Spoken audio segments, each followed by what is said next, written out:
So now this is called the cradle pose. With the hands, the right hand is underneath the belly. The left hand is on the back of the right, and the thumbs make a pyramid shape right around the navel. You hold this position and you breathe in slowly.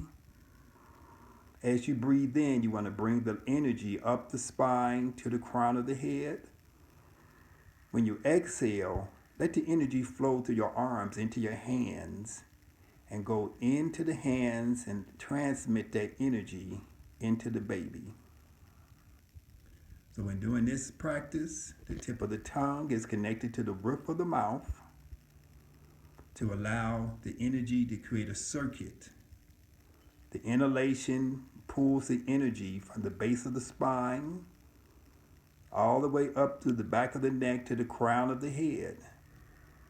The breath is held at that point comfortably, and then with the exhalation, we transmit the energy through the arms into the hands and down the legs and into the feet. Through the hands, it goes into the belly, into the baby. So you're trying to send warm energy from the hands to stimulate the baby, to bring healing and tranquility to the child.